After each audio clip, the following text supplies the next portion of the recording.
بسم اللہ الرحمن الرحیم۔ میں قرآن سے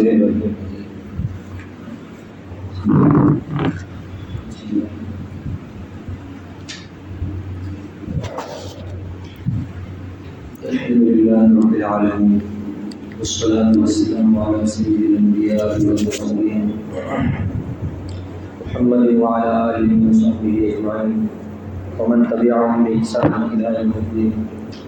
أما بعد فأعوذ بالله من الشيطان الرجيم. بسم الله الرحمن الرحيم. وما أرسلناك إلا رحمة للعالمين. صدق الله العظيم. دوسرے اور عزیز ساتھیوں، اللہ تعالیٰ شان و عظمت حضور اس کا احسان ہے، اس نے ہم تمام کو اس دین کی بات کہنے اور سننے کے لیے قبول فرمایا. دوسرے کو قرآن کریم کی جو آیت کریمہ تلاوت کی ہے، اللہ تعالیٰ نے ایمان والوں کے لیے اپنے پیغمبر صلی اللہ علیہ وسلم کی اہمیت، آپ کا درجہ، آپ کے فضائل کو دوسروں میں فرمایا. اور نبی کریم صلی اللہ علیہ وسلم کا جو درجہ ہے اور آپ کے جو فضائل اور احکام ہیں وہ کسی سے ڈھکے چھپے نہیں ہیں. ایک چیز. دوسرا، اور باقی انبیاء علیہ السلام ان کے جیسے نہیں ہیں. آقا صلی اللہ علیہ وسلم کا درجہ تمام انبیاء علیہ السلام میں سب سے بڑھ کر ہے، سب سے اعلیٰ اور سب سے افضل ہے. رسول و تمام انبیاء علیہ السلام میں سب سے بڑا مقام رکھتے ہیں. اور جو چیز چار چاند لگاتی ہے نبی کریم صلی اللہ علیہ وسلم کی نبوت میں، آپ کی رسالت میں، آپ کی ذمہ داریوں کے اندر، وہ سب سے بڑی جو ذمہ داری وہ یہ ہے جو تمام انبیاء علیہ السلام میں نبی کریم صلی اللہ علیہ وسلم کو سب سے الگ رکھتی ہے، ایک الگ پورا امتیاز دیتی ہے. وہ نبی کریم صلی اللہ علیہ وسلم کا خاتم الانبیاء والمرسلین ہونا ہے.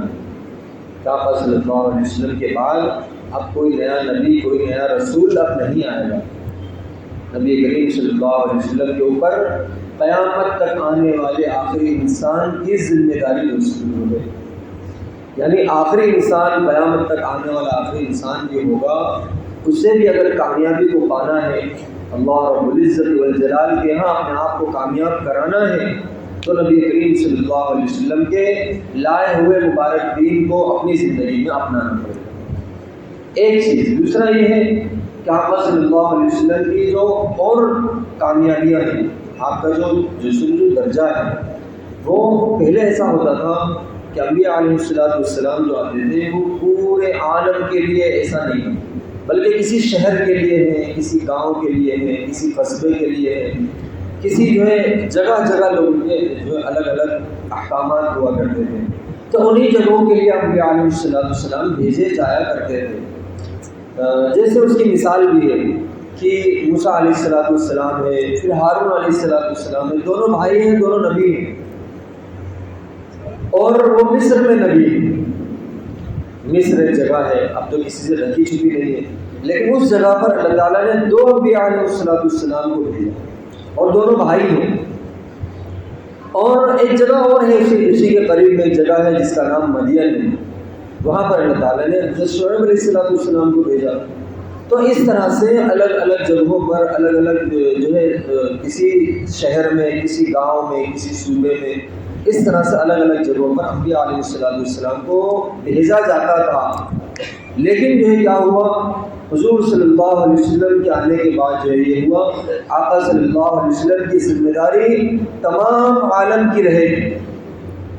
نبی کریم صلی اللہ علیہ وسلم موجود ہوں اور کسی اور جگہ پر کوئی دوسرا نبی پیدا ہو جائے، یہ بھی نہیں ہوگا. دنیا کے کونے کونے سے، ایک کونے سے لے کر دوسرا کونا، تیسرے کونے سے چوتھا کونا، ہر طرف سے پورے طور پر محیط ہے. اور اسی طرح سے تا حد زمانہ کہ جب تک قیامت نہیں آئے گی، یہ زمانہ جب تک چلتا رہے گا، انسانوں کی کھیت جب تک آتی رہے گی، تب تک نبی کریم صلی اللہ علیہ وسلم کی رسالت دوستوں چلتی رہے گی. یہ بڑی ذمہ داریاں ہیں، اور یہی چیز ہے جو نبی کریم صلی اللہ علیہ وسلم کو تمام انبیاء علیہ السلام میں الگ رکھتی ہے. ایک الگ امتیاز دیتی ہے، ایک الگ پہچان دیتی ہے. اور یہی چیز ہے دوستو بزرگوں جو جس کی وجہ سے نبی کریم صلی اللہ علیہ وسلم کا درجہ تمام انبیاء علیہ السلام میں سب سے بڑھ کر کے. اور یہ ایسی بات نہیں ہے کہ یہ چیز کوئی نئی جگہ سے اٹھا کر کے ہمیں بتایا جا رہا ہے اور اس کی خبر حضرات انبیاء علیہ السلام کو نہیں، ایسا نہیں. بلکہ جب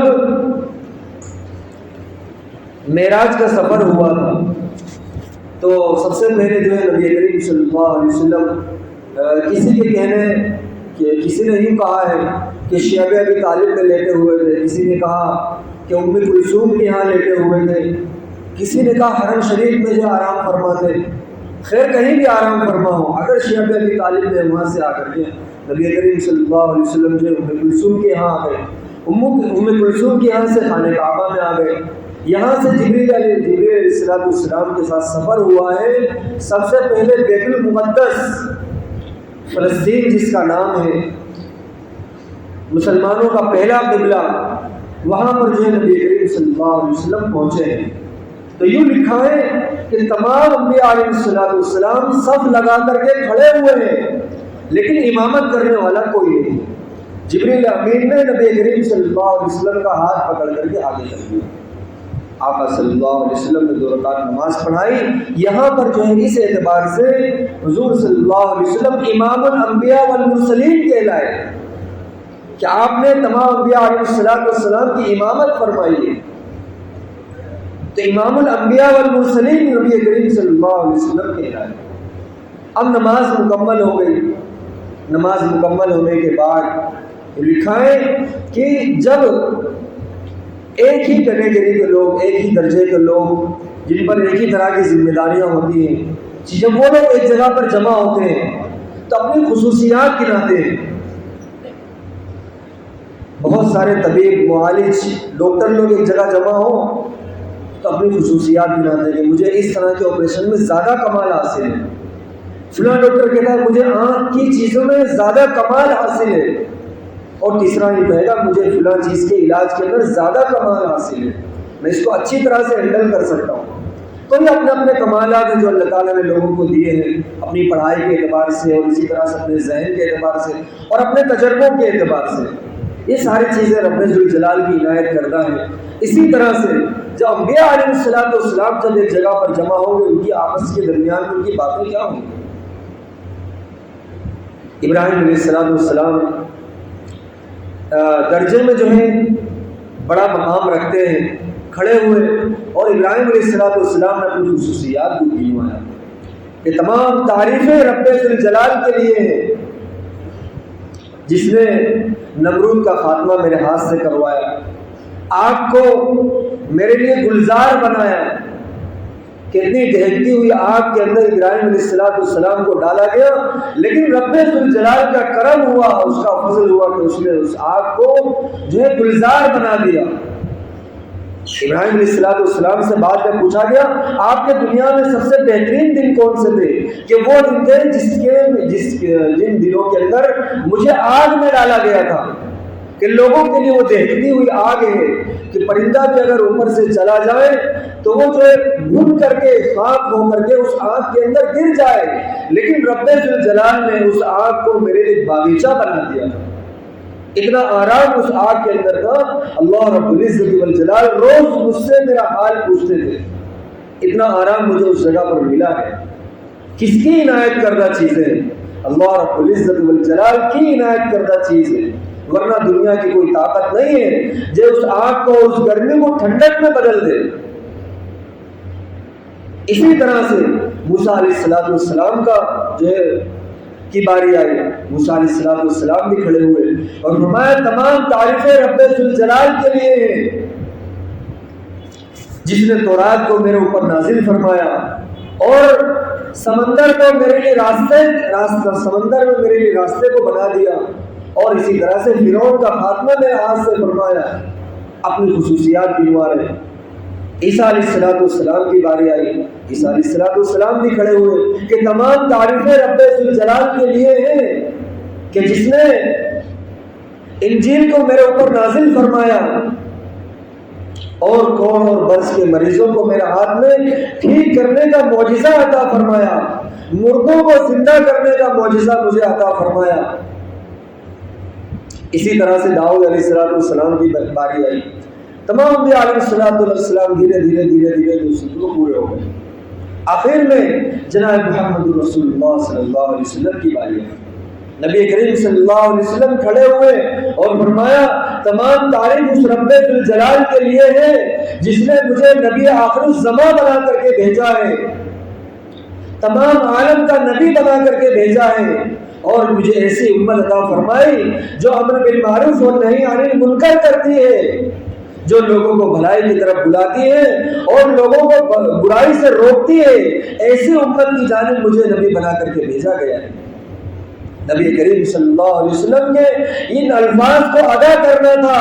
یہ الفاظ ادا کرنے کے بعد فوراً جو ہے ابراہیم علیہ السلام فیصلے کے لیے کھڑے ہوئے اور یہ فرمایا آقا صلی اللہ علیہ وسلم اس بات کی بنیاد کے اوپر تمام انبیاء علیہ السلام میں سبقت لے گئے کہ آپ کے درجے کو کوئی نبی نہیں پا سکتا ہے۔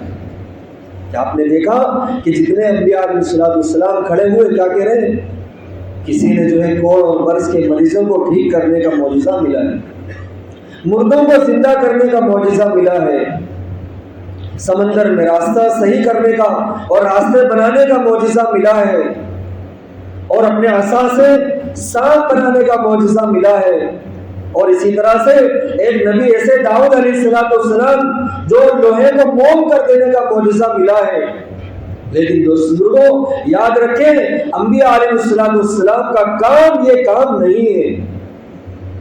انبیاء علیہ السلام لوگوں کو جہنم سے بچا کر کے جنت میں کس طرح سے لوگ جائیں یہ ان کا کام ہے۔ اپنی جو ہے وہ خصوصیات ان باتوں کو گنوا رہے ہیں جس کا دوست بزرگوں جو ہے اس سے کوئی تعلق نہیں ہے، یہ انہیں معجزہ دیا گیا ہے۔ لیکن آقا صلی اللہ علیہ وسلم کی جو بات ہے فرمایا تمام عالم کے لیے آقا صلی اللہ علیہ وسلم کو نبی بنا کر کے بھیجا گیا ہے، پہلی بڑی ذمہ داری۔ اور دوسرا جو بات تھی وہ یہ ہے ایسی امت کی جانب بھیجا گیا ہے جو یہی کام کرتی ہے، لوگوں کو برائیوں سے روکنا اور بھلائی کی دعوت دینا، تاکہ امت جنت کے راستے پر چلتی رہے، نیک راستوں پر چلتی رہے، اور جس کام کے لیے انبیاء علیہ السلام بھیجے جایا کرتے ہیں اس کام کی جانب امت گامزن رہے۔ ایسا نہ ہو کہ راستے سے بھٹک جائیں اور راستہ چھوڑ دیں اور نبی کریم صلی اللہ علیہ وسلم کے طریقوں کو لوگ بھول جائیں۔ یہی وجہ ہے 1400 سال کے بعد یا 1500 سال کے بعد بھی آج مسجد دوسروں ویران نہیں ہے۔ اللہ اس کے رسول صلی اللہ علیہ وسلم کے نام لیوا لوگ، آپ کے پرچم کو بلند کرنے والے لوگ دنیا کے کسی بھی کونے میں چلے جائیں وہاں پر اللہ اور اس کے رسول صلی اللہ علیہ وسلم کے نام لیوا لوگ زندہ ہیں، مسجدیں آباد ہیں۔ آپ جو ہے کسی بھی روک ٹوک کی جو ہے بغیر مسجدوں میں جا کر کے رب ذوالجلال کے سامنے سجدہ کر سکتے ہیں۔ یہ وہی قربانیوں کا نتیجہ ہے جو پہلے لوگوں نے دوسری قربانیاں دی، اور اس ذمہ داریوں کو سمجھائے جس کو نبی کریم صلی اللہ علیہ وسلم تمام انبیاء علیہ السلام کے سامنے اپنا درہ امتیاز بتا رہے ہیں کہ جس کی بنیاد پر ابراہیم علیہ السلام نے اس بات کا فیصلہ فرمایا ہے کہ نبی کریم صلی اللہ علیہ وسلم کی یہ بات اور آپ کی یہ ذمہ داری تمام انبیاء علیہ السلام نے سبقت لے لی۔ یہ تو لوگ کھڑے ہوئے تھے اور کہہ رہے ہیں مجھے پانی میں راستہ مل گیا، لوہے کو موم کر دیا میں نے، اور فلاں کر دیا اور فلاں کر دیا۔ لیکن دوست بزرگوں لوگوں کو اندھیروں سے نکال کر اجالے کی طرف لانا اور ایک رب ذوالجلال کی دوسروں انہیں یاد دلانا، اللہ رب العزت والجلال کی وحدانیت اور رب ذوالجلال کی کبریائی اور بڑائی کو ان کے دلوں کے اندر دوسروں کو پیدا کرنا، یہ انبیاء علیہ السلام کا کام ہے۔ اور اس کے بعد نبی کریم صلی اللہ علیہ وسلم کا ایک ادنا سا امتی ہونے کے اعتبار سے ہر کلمہ لا الہ الا اللہ محمد رسول اللہ صلی اللہ علیہ وسلم پڑھنے والے کا کام یہ ہے کہ لوگوں کو برائیوں سے روکے اور بھلائی کی دعوت دے اور بھلائی کے راستے پر لوگوں کو گامزن کرائے، امت کی فکر لے کر کے وہ چلے۔ نبی کریم صلی اللہ علیہ وسلم سے اگر محبت ہے اور محبت کی وفاداری اگر اسے نبھانا ہے تو دوستو اس بات کی اس راستے کے اوپر دوستو لگ جائے. نبی کریم صلی اللہ علیہ وسلم سے محبت، پچھلے ہفتے آیا تھا کہ محبت ہے، دوسرا عقیدت ہے.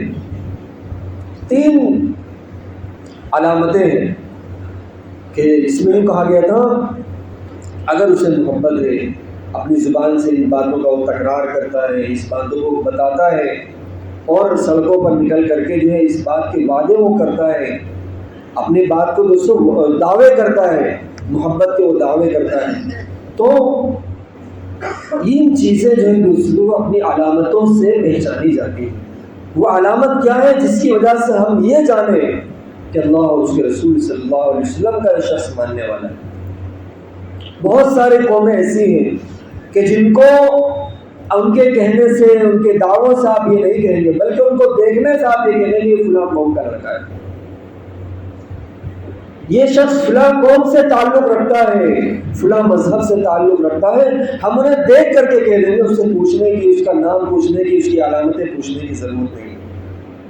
تو ایمان والا اپنی علامتوں کو کیوں چھپاتا ہے؟ کیا اسے اس بات میں شرم محسوس ہے؟ اللہ اور اس کے رسول صلی اللہ علیہ وسلم کے یہاں جو کامیابی ملے گی، کیا اس کامیابی میں کچھ تردد ہے؟ کیا وہ ابھی تک وہ شک کا شکار ہے؟ یہی شک دوستوں کو کیا ہے، یہ شک کیوں آیا ہے؟ یہ اس وجہ سے آیا ہے کہ غیروں کی تہذیب کو، ان کے تمدن کو، ان کے کلچر کو ہم نے اتنا سنا ہے، اتنا سنا ہے، اللہ اور اس کے رسول صلی اللہ علیہ وسلم کی کبریائی کو ہم نے سنا نہیں اور ہم نے بولا نہیں، جس کی وجہ سے کیا ہوا، اللہ رب العزت والجلال کی بڑائی اور نبی کریم صلی اللہ علیہ وسلم کی محبت اور اس کے بعد اطاعت اور مرنے کے بعد کی زندگی، یہ سب کے سب دوسروں کیا ہوا، دنیا کی بڑائی سننے کی وجہ سے یہ ہوا، یہ سب کے سب شک کے دائرے میں آ گئے.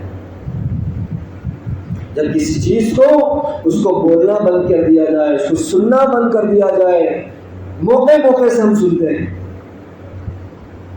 کہ سال میں ایک دن آئے گا اس میں رسول اللہ صلی اللہ علیہ وسلم کی بڑائی خوب سنیں گے، تو کیا ہوا، باقی سارے دن دنیا کی بڑائی کو سن رہے ہیں، دنیا سے کمائی کو سن رہے ہیں اور اس سے فوائد کو سن رہے ہیں، سارے فائدے ایک ادنا سے ادنا شخص جس کو دنیا کی بڑائی سے پتہ ہے، غیروں کے کلچر اسے معلوم ہے، کیا وہ اتنا سنا ہے، اتنا سنا ہے، دلوں کی گہرائیوں کے اندر یہ باتیں بیٹھ چکی ہیں کہ جس کی وجہ سے اللہ اور اس کے رسول صلی اللہ علیہ وسلم کا کلام ہمیں شک کے دائرے میں لاتا ہے. کسی چیز کے پیچھے جب محنت کم ہوتی ہے وہ چیزیں بھی شک کے دائرے میں آتی ہیں. کیا یقین نہیں ہے؟ یہ تو یقین کے ساتھ دوسروں کو سننا ہوگا اور اس کے بعد یقین کے ساتھ ہی عمل کرنا ہوگا، کامیابی اس وقت میں ملے گی.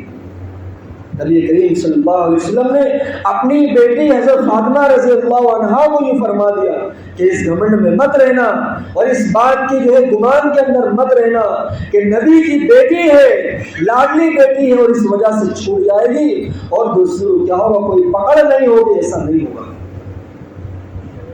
اپنے عمل دوستوں، اپنے اعمال خود کرنے ہوں گے تب جا کے کامیابی ملے گی. اس بنیاد پر کامیابی نہیں ملنے والی کہ نبی کی بیٹی، اگر اس بنیاد پر ملنی ہوتی کہ ہاں چلو انبیاء علیہ السلام ان کے رشتہ دار ہیں، اس وجہ سے کامیابی اگر ملنی ہوتی، نوح علیہ السلام کا لڑکا کبھی خسارے میں نہیں جاتا، لوط علیہ السلام کی بیوی کبھی خسارے میں نہیں جاتی، وہ نقصان کبھی نہیں اٹھاتی. لیکن کیا ہوا، وہاں تو جو ہے کامیابی جو ملتی ہے وہ اعمال کی بنیاد پر ملتی ہے. ایمان اتنا پختہ ہو اور اس کے بعد دوستو عمل دمدار ہو، ایسا عمل ہو جو رب ذوالجلال کے ہاں اسے کامیابی کی دہلیز تک پہنچا دے. اس لیے کہا جاتا ہے ایک سجدے کو قبول کرانے کے لیے ساری زندگی کا سجدہ دوستوں کو کم ہے. ہم صرف جمعہ کے لیے مسجد میں آئے، یہ کون سی بے وفائی ہے؟ اس کو وفاداری نہیں کہا جاتا ہے. وفاداری یہ ہے اللہ رب العزت والجلال نے جو ذمہ داری ہم تمام لوگوں کو دی ہے، اس ذمہ داری پر دوستو ہم تمام لوگ اچھی طرح سے ذمہ داری کے ساتھ دوستو کو جمے رہیں۔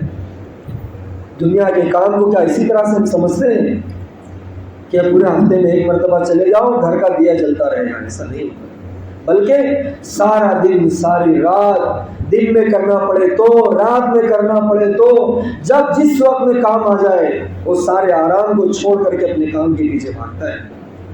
کیوں؟ معلوم ہے کہ اپنے خاندان کا، اپنے بیوی بچوں کا، اپنے سارے لوگوں کا پالن پوشن یہیں سے ہونا ہے۔ دوستو بزرگوں، کل قیامت کے دن کا معاملہ جو ہے ان پیسوں سے حل نہیں ہوگا، مال کے ذریعے سے حل نہیں ہوگا کہ ہم یہ سمجھے میرے پاس فلاں مال ہے اور اتنا مال میں دے دوں اور رب ذوالجلال کے عذاب سے بچ جاؤں۔ ایسا نہیں ہو سکتا۔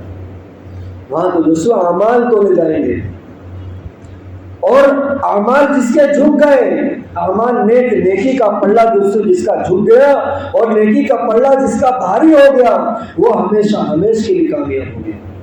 اور یہ وہی شخص ہوگا جس نے دنیاوی زندگی کے اندر یہاں کے معاشرے میں رہ کر، یہاں کے کاروبار میں رہ کر کے اپنے نفس کے اوپر رحم کھایا ہوگا، اپنے آپ کے اوپر رحم کھایا ہوگا کہ دل نہیں چاہتا ہے۔ لیکن دوستو دل تو نہیں چاہتا ہے، لیکن اللہ رب العزت والجلال کے یہاں اپنے آپ کو کامیاب بھی تو کرانا ہے۔ دنیا میں پسینہ بہانا کس کا دل چاہتا ہے؟ لیکن پسینہ بہاتا ہے کہ نہیں بہاتا ہے؟ ساری پریشانیوں سے دوستوں الجھ کر کے شام کو تھک ہار کر کے وہ گھر پر آتا ہے تو کیا ہوا؟ یہ کس کا دل چاہتا ہے؟ لیکن اسے معلوم ہے کہ میری جو ہے آسائشیں اس کے اندر جو ہے چھپی ہوئی، میرا آرام اس میں چھپا ہوا ہے، ان پسینوں کے اندر میرا آرام چھپا ہوا ہے، جس کی وجہ سے سارے جتن وہ کر لیتا ہے اور خندہ پیشانی کے ساتھ کرتا ہے، کسی کے سامنے کوئی شکوہ نہیں۔ کہ اللہ اور اس کے رسول صلی اللہ علیہ وسلم کا اتنا بھی حق ہمارے لیے نہیں بنتا ہے؟ کیا پریشانی آئے گی؟ فجر کی نماز کے لیے 2 رکعت نماز کے لیے تھوڑی دیر ہم اپنا بستر نہیں چھوڑ سکتے ہیں؟ جو رسول اللہ صلی اللہ علیہ وسلم ہمارے لیے اتنا آنسو بہائے ہوں، اتنے پتھر کھائے ہوں اور اتنی قربانیوں میں دوستوں کو ہمارے اور آپ کے لیے سہے ہو، کیا وہ ایک امتی ہونے کے اعتبار سے، ایک ادنا امتی آقا صلی اللہ علیہ وسلم کا نام لیوا ہونے کے اعتبار سے کیا اتنا حق ہمارے اوپر نہیں بنتا ہے کہ ہم تھوڑا سا آرام چھوڑ دیں، تھوڑا سا کام آگے پیچھے کر دیں، یا تھوڑی سی اپنی چیزوں کو آگے پیچھے کر کے اللہ اور اس کے رسول صلی اللہ علیہ وسلم کی فرما برداری اور اطاعت کے اندر آ جائیں؟ محبت کی تیسری سب سے بڑی علامت یہی ہے کہ بندہ اطاعت کے اوپر آ جائے، وہ فرما برداری کے اوپر آ جائے کہ عقیدت بھی 100% ہے، اس کے اندر محبت بھی 100% ہے، لیکن یہ نظر کہاں سے آئے گا؟ یہ نظر یہاں سے آئے گا کہ اس کے اندر اطاعت اور فرما برداری 100% آ جائے، ورنہ دوستوں پھر کیا کام کا؟ مدینہ منورہ کے اندر صحابہ کرام کی تعداد کتنی تھی؟ 1.25 لاکھ تعداد بتائی گئی ہے۔ ان 1.25 لاکھ تعداد کے اندر ایک بے نمازی مدینہ منورہ کے اندر نہیں تھا، ایک بے نمازی نہیں تھا، بلکہ حضرات صحابہ کرام کے درمیان کی تعداد یہ تو چھوڑو، بلکہ منافقین کی ہمت نہیں ہوتی تھی، یوں لکھا ہے کہ منافقین کی ہمت نہیں ہوتی تھی کہ وہ نماز چھوڑ دیں، بلکہ صف اولیٰ کی پابندی کیا کرتے تھے، صرف اور صرف اس بات کو دکھانے کے لیے کہ رسول اللہ صلی اللہ علیہ وسلم ہم کو ایمان والا سمجھیں۔ ان کے دلوں میں ایمان نہیں تھا۔ یہ منافقین کی حالت تھی کہ اپنے آپ کو اس بات کو دکھانا ہے صرف کہ حضور صلی اللہ علیہ وسلم ہمیں دیکھ لیں، ہم مسجد میں آ رہے ہیں، ہم نمازی یعنی ہم مسلمان ہیں، جبکہ اللہ اور اس کے رسول صلی اللہ علیہ وسلم قرآن کریم کی آیت اچھی طرح سے جانتے ہیں اور نام بنام جانتے ہیں ہر ایک کے کہ یہ فلاں فلاں لوگ ہیں، یہ لوگ ایمان والے نہیں ہیں، صرف دکھاوا کرنے کے لیے مسجد میں آتے ہیں اور اپنے آپ کو مسلمان بتانے کی کوشش کرتے ہیں، حقیقی طور پر ایمان سے ان کا دور دور تک کوئی تعلق نہیں ہے۔ یہ مدینہ منورہ کا دوست وہ حال ہے۔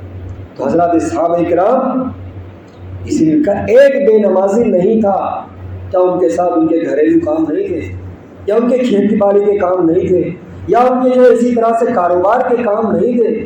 ان کے ساتھ بھی وہی ساری ذمہ داریاں جڑی ہوئی تھی جو ہم اور آپ لوگوں کے ساتھ جڑی ہوئی، لیکن انہوں نے کیا کیا؟ دنیاوی زندگی کے اوپر آخرت کی زندگی کو ترجیح دی ہے، جس کی بنیاد پر دنیا کے سارے کاموں کو رب ذوالجلال نے ان کے لیے آسان بنا دیا۔